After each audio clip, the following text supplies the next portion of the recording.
రంగారెడ్డి జిల్లాలో మంచిర్యాలలో young India police స్కూల్ను సీఎం రేవంత్ రెడ్డి ప్రారంభించారు. ఈ సందర్భంగా ఏర్పాటు చేసిన సభలో రేవంత్ పాల్గొన్నారు. ఇప్పుడు లైవ్ చూద్దాం. ఆ కొద్దిమంది చరిత్రలో తీసుకున్న నిర్ణయాలు చరిత్రనే మలుపు తిప్పే విధంగా రాష్ట్రాలు దేశాలు అభివృద్ధి పదం వైపు నడిచినాయి. క్లోజ్డ్ ఎకానమీ నుంచి open economy, liberalisation, privatisation, globalisation.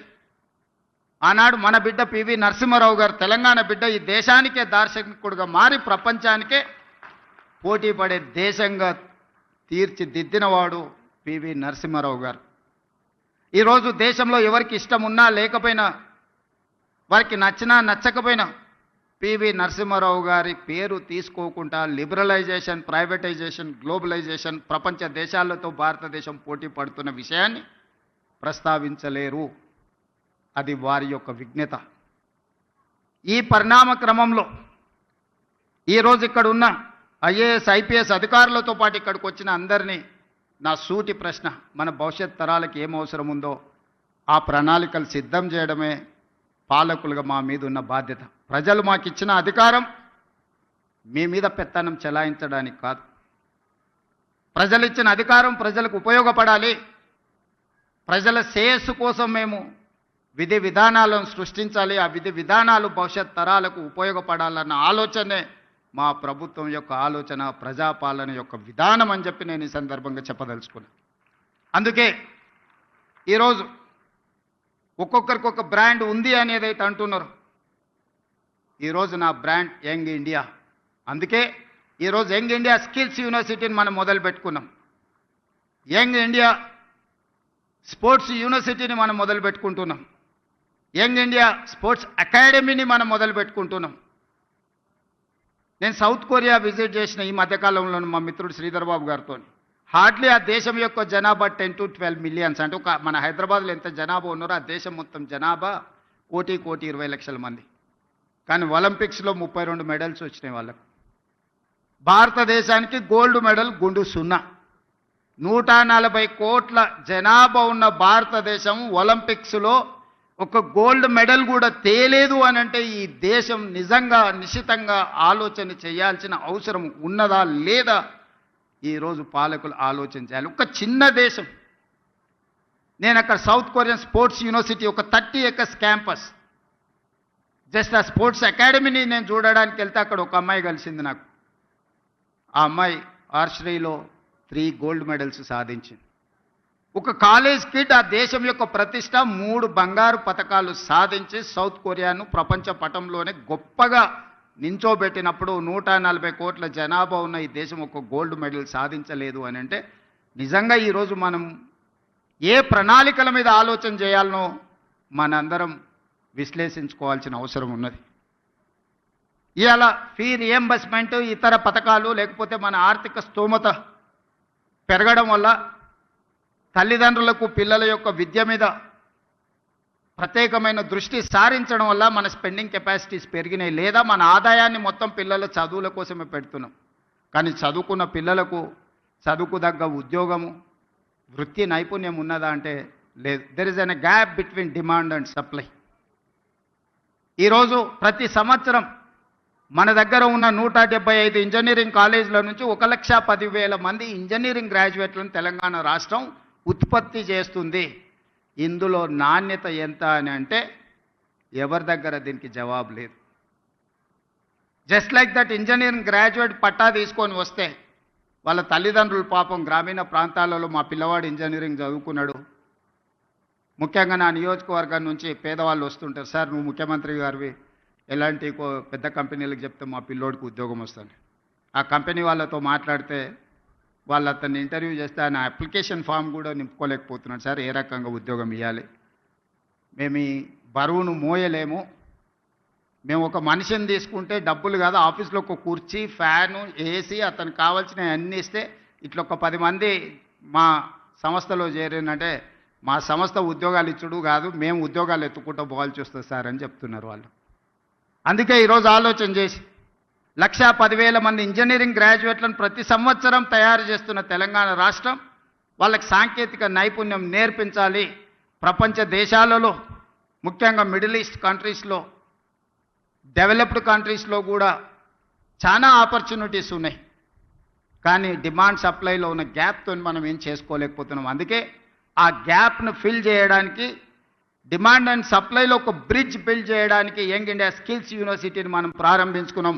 Young India skills university public private partnership ఈ దేశంలోనే ఒక బెస్ట్ యూనివర్సిటీని తయారు చేయాలని మన నిర్ణయం తీసుకొని ఆ యూనివర్సిటీకి మహేంద్ర అండ్ మహేంద్ర కంపెనీస్ అందరికి తెలుసు. ఈరోజు రోడ్ల మీద ప్రతి 4 వెహికల్స్లలో ఒక వెహికల్ మహేంద్ర వెహికల్ ఉంటుంది. ఆ గ్రూప్ ఆఫ్ కంపెనీస్ చైర్మన్ మన young India skills university chairperson. ఒక ప్రైవేట్ కార్పొరేట్ కంపెనీ దిగ్గజాన్ని రాష్ట్ర ప్రభుత్వం ఒప్పించి మన తెలంగాణ రాష్ట్ర ప్రభుత్వం ప్రారంభించుకున్న యంగ్ ఇండియా స్కిల్స్ యూనివర్సిటీకి ఈరోజు చైర్పర్సన్గా ఉన్నాడు. ఈరోజు మహేంద్ర యూనివర్సిటీ ఉన్నది ఇక్కడ. సక్సెస్ఫుల్గా వాళ్ళ ఒక అకాడమీని నడపగలుగుతున్నారు. ఆ వ్యక్తినే తెలంగాణ రాష్ట్ర ప్రభుత్వం ఒప్పించి మన యంగ్ ఇండియా స్కిల్స్ యూనివర్సిటీకి ఈరోజు చైర్పర్సన్గా ఉండి 60 ఎకరాలలో ఫ్యూచర్ సిటీలో యూనివర్సిటీని నిర్మించడమే కాకుండా ఒక 500 నుంచి 600 కోట్ల కార్పస్ ఫండ్ ఆ బోర్డుకి ఇవ్వదలుచుకున్నాం. It is autonomous. వాళ్ళు ఏ రూపాయికి కూడా రాష్ట్ర ప్రభుత్వం దగ్గరికి రావాల్సిన పని లేదు. ఆ బోర్డులో ఉన్న డైరెక్టర్లు ఈరోజు ఈ రాష్ట్రంలో, ఈ దేశంలో, ఇంక్లూడింగ్ వేదిక మీద ఉన్న పార్లమెంట్ సభ్యులు, అపోలో హాస్పిటల్స్ గ్రూప్, విశ్వేశ్వరరెడ్డి గారి ఫ్యామిలీ కూడా one of the board director in that young India skills university. ఎక్కడ రాజకీయపరమైన ఆలోచన చేయలే. దిగ్గజాలుగా రాణించిన వాళ్ళని బోర్డ్ ఆఫ్ డైరెక్టర్స్గా తీసుకున్నాం. రెడ్డి ల్యాబ్స్ కావచ్చు, అరబిందో కావచ్చు, ఇట్లాంటి కార్పొరేట్ కంపెనీలు సక్సెస్ స్టోరీ ఉన్నోళ్ళు మన young India skills university board of డైరెక్టర్స్గా ఉన్నారు. ఆ బోర్డ్ ఆఫ్ డైరెక్టర్స్కి చైర్పర్సన్గా ఆనంద్ మహేంద్ర ఉన్నాడు. ఈరోజు అదొక సక్సెస్ స్టోరీ కింద ప్రపంచానికే ఒక ఆదర్శంగా స్కిల్ డెవలప్మెంట్లో మనం ఇంతకుముందు స్కిల్స్లో మీకు డిప్లొమా ఉంది, సర్టిఫికెట్ కోర్స్ ఉంది, కానీ డిగ్రీ లేదు. ఇప్పుడు మన యూనివర్సిటీ నుంచే డిగ్రీ ఇస్తున్నాం. ఎందుకంటే వాళ్ళు ఫ్యూచర్లో వాళ్ళు మాస్టర్స్ చదవాలంటే డిగ్రీ సర్టిఫికెట్ లేకపోతే వాళ్ళు ఫర్దర్గా చదవలేరు. అందుకే ఆలోచన చేసి ఆ యంగ్ ఇండియా స్కిల్స్ యూనివర్సిటీలో చదువుకున్న వాళ్ళకు 4 years కోర్స్ కంప్లీట్ చేస్తే వాళ్ళకు డిగ్రీ సర్టిఫికెట్ ఇచ్చి ఇతర దేశాలలో మాస్టర్స్ చదువుకోవడానికి వాళ్ళకు అవకాశం కల్పించినాం. థియరీనే కాకుండా 50% ఆఫ్ ద అకాడమిక్ టైంలో ప్రాక్టికల్స్ ఆయా కార్పొరేట్ కంపెనీలే డైరెక్ట్గా తీసుకొని వాళ్ళ కంపెనీలలో వాళ్ళకి ట్రైనింగ్ ఇచ్చి డైరెక్ట్ రిక్రూట్మెంట్. ఈరోజు స్కిల్స్ యూనివర్సిటీలో శిక్షణ పొందే వాళ్ళను డైరెక్ట్గా ముందుగానే కార్పొరేట్ కంపెనీలు వాళ్ళ దాంట్లో అబ్జర్వ్ చేసుకుంటున్నారు. సో ఈ మధ్య ఫస్ట్ బ్యాచ్ తీసుకున్నారు, అందరికి ఉద్యోగాలు వచ్చినాయి. అందరికి ఎంతమంది చేరారో 100% యంగ్ ఇండియా స్కిల్స్ యూనివర్సిటీలో జాయిన్ అయిన ప్రతి యువకుడికి, యువతికి ఈరోజు ఉద్యోగ భద్రత ఉన్నది. వాళ్ళకి సిలబస్ నుంచి శిక్షణ వరకు ఆ కార్పొరేట్ కంపెనీలే బాధ్యత తీసుకున్నాయి. ఉద్యోగ భద్రతను ఆ కార్పొరేట్ కంపెనీలే కల్పిస్తున్నాయి. అదే కాకుండా ఈరోజు యంగ్ ఇండియా స్పోర్ట్స్ యూనివర్సిటీని కూడా మనం as a policy we have taken a decision. ఇప్పుడు ఆ young India sports university, sports అకాడమీకి కూడా ఈ దేశంలో ఉండే పెద్ద కార్పొరేట్ కంపెనీలు అందరినీ చేసి పెద్ద కంపెనీల యజమానులే ముందుకు వచ్చారు ఆ బోర్డుకి లేకపోతే ఆ యూనివర్సిటీకి చైర్పర్సన్కి ఉంటామని. ఇప్పుడు ఆ పోటీ పడే వాళ్ళ దగ్గరలో కొంతమందిని షార్ట్ లిస్ట్ చేసి ఈరోజు మనం తీసుకోవాలనుకుంటున్నాం. ఇదే కాదు, ఈరోజు ఎస్సీ, ఎస్టీ, బీసీ మైనారిటీలకు రెసిడెన్షియల్ స్కూల్స్ పెట్టినా మేము చెప్పినాం. కానీ ఏ స్కూల్కి కానీ ఎక్కడ కనీస వసతులు కూడా లేవు. చిన్న చిన్న పోల్ట్రీ ఫామ్లలోనో లేకపోతే 4 రూముల్లో 2000 మంది స్టూడెంట్స్ని ఉంచే పరిస్థితి. 4 బాత్రూమ్లు ఉంటే 2000 మంది పిల్లలు ఉన్నారు. ఒక్క బాత్రూమ్ ఉంటే 1000 మంది ఆడపిల్లలు ఉన్నారు. ఇట్లాంటి పరిస్థితుల్లో మన దగ్గర ప్రారంభించిన SC, ST, BC minority residential schools ఏవైతే ఉన్నాయో వాటన్నిటిని కూడా నిశితంగా గమనించి young India integrated residential schools అని ఒక 25 acres క్యాంపస్ విత్ 200 crores డెవలప్మెంట్తోని మొన్ననే 58 స్కూళ్ళకు పర్మిషన్ ఇచ్చిన ప్రతి నియోజకవర్గంలో ఒక young India integrated residential schools where they can study more than 2500 students in one campus. SC, ST, BC minority and other స్టూడెంట్స్ని ఒక కార్పొరేట్ స్కూళ్ళతో, కార్పొరేట్ కాలేజీలతో, ఒక యూనివర్సిటీతో పోటీ పడే విధంగా 25 ఎకరాలల్లో ఇన్ఫ్రాస్ట్రక్చర్ కోసం ఈచ్ స్కూల్కి 200 crores, మొన్ననే 11,500 crores మన బడ్జెట్లో ఫండ్స్ రిలీజ్ చేసిన. ఎందుకంటే ఈ దేశం భవిష్యత్తు తరగతి గదుల్లో ఉన్నది. తొందరలోనే నిన్నమన్న బేసిక్ ఎడ్యుకేషన్లోనే గవర్నమెంట్ విధానంలో ఒక చిన్న అస్పష్టత ఉన్నదని నాకు అనిపించింది. నిన్న మన ఎక్స్పర్ట్స్తోని, ఎడ్యుకేషన్ కమిషన్తోని, జయప్రకాష్ నారాయణ లాంటి వాళ్ళతో చాలామందితో నేను చర్చలు చేసిన. ప్రైవేట్ స్కూల్కి గవర్నమెంట్ స్కూల్కి ఉన్న తేడా ఏంది? ఈ దేశంలో, ఈ రాష్ట్రంలో 29,500 గవర్నమెంట్ స్కూల్స్ ఉంటే 18,50,000 మంది స్టూడెంట్స్ ఉన్నారు. కానీ ప్రైవేట్లో 11,500 స్కూల్స్ ఉంటే 36 లక్షల మంది స్టూడెంట్స్ ఉన్నారు. కానీ టీచర్స్ ఎడ్యుకేషన్ క్వాలిఫికేషన్ చూపిస్తే గవర్నమెంట్ స్కూల్స్లో ఉన్నోళ్ళు far better, highest qualification in the గవర్నమెంట్లో ఉన్నోళ్ళకి ఎంఏ పీజీలు పిహెచ్డీలు చేసిన వాళ్ళు ఉన్నారు, ఎంఏ బిఎడ్ చేసిన వాళ్ళు ఉన్నారు. వేరేజ్ in private schools hardly graduates ఉంటే కూడా ఎక్కువగా ఉన్నది. కానీ 11,500 ప్రైవేట్ స్కూళ్ళల్లో చదువుకుంటున్న విద్యార్థులు 36 లక్షల మంది అయితే 29,500 స్కూల్స్ ఉన్న గవర్నమెంట్లో చదువుకుంటున్నది 18.5 లక్షల మంది విద్యార్థులే చదువుకుంటున్నారు. మన విద్యా విధానంలో లోపం ఎక్కడుందని నేను ఆలోచన చేస్తే 5 years కంప్లీట్ అయిన వాళ్ళనే ఫస్ట్ క్లాస్లో స్కూల్కు పంపాలని గవర్నమెంట్ స్కూల్స్ డెసిషన్ తీసుకుని, whereas in private schools nursery, UKG, LKG 3 years complete అయినప్పుడే 3+కి నర్సరీ, 4+కి యూకేజీ, 5+కి ఎల్కేజీ, ఆ తర్వాత ఫస్ట్ క్లాస్ నుంచి.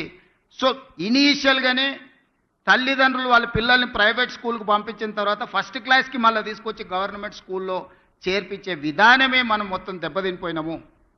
అందుకే ఈరోజు ఆలోచన చేసినాం, బేసిక్స్లోనే ప్రభుత్వము విద్యార్థులను చేర్చుకోకపోవడం వల్ల 3 సంవత్సరాలు ప్రైవేట్ స్కూల్లో నర్సరీ, యూకేజీ, ఎల్కేజీకి పోయిన తర్వాత ఫస్ట్ క్లాస్కి మళ్ళీ గవర్నమెంట్ స్కూల్స్కి వచ్చే అవకాశం చాలా తక్కువ ఉంది. కాబట్టి దీనికి పరిష్కారం నర్సరీ, యూకేజీ, ఎల్కేజీ గవర్నమెంట్ ఆధ్వర్యంలో పెట్టుకొని ప్రైవేట్ పిల్లలకి ఎట్లయితే ట్రాన్స్పోర్ట్ ఫెసిలిటీ ఎట్లయితే ఇస్తున్నారో ఫ్రీ ఆఫ్ కాస్ట్, మనం ట్రాన్స్పోర్ట్ ఫెసిలిటీతో పాటు బ్రేక్ఫాస్ట్, లంచ్, ఈవినింగ్ స్నాక్స్ కూడా ఈ పిల్లలకి ఇచ్చి ఒక ప్లే స్కూల్ని రన్ చేయాలా. ప్రతి దగ్గర పేదోళ్ళు ఎవరైతే ఉన్నారో మారుమూల పల్లెల్లో, తండాలలో ఉండే పిల్లలకు ఒక మంచి ఎడ్యుకేషన్ ఇవ్వాలి అని ఈ మధ్యలోనే నిర్ణయం తీసుకున్నాం. తొందరలోనే ఇప్పుడు ఫస్ట్ క్లాస్ నుంచి ఉండే విద్యా విధానాన్ని నర్సరీ, ఎల్కేజీ, యూకేజీ వీటన్నిటిని కూడా ఒక కంపోజిషన్ కింద తీసుకొని ఈ ప్రీ స్కూల్ని కూడా ఈరోజు మనం గవర్నమెంట్లో ప్రారంభించుకోవాలనుకుంటున్నాం. ఈరోజు ఈ పోలీస్ స్కూల్ కూడా చాలామంది మా army school, Sainik school, national defence academy నుంచి వచ్చినాం. రకరకాల బ్రాండింగ్ అంటే దేశ సేవలో ఉన్న, దేశ రక్షణలో ఉన్న సిబ్బంది, డిఫెన్స్ కానీ, నేవీ కానీ, ఆర్మీ కానీ వాళ్ళ స్కూల్స్ చాలా గొప్పగా చెప్పుకుంటున్నారు. ఆ స్కూల్లో చదవడమే ఒక గొప్ప అవకాశంగా తల్లిదండ్రులు భావిస్తున్నారు.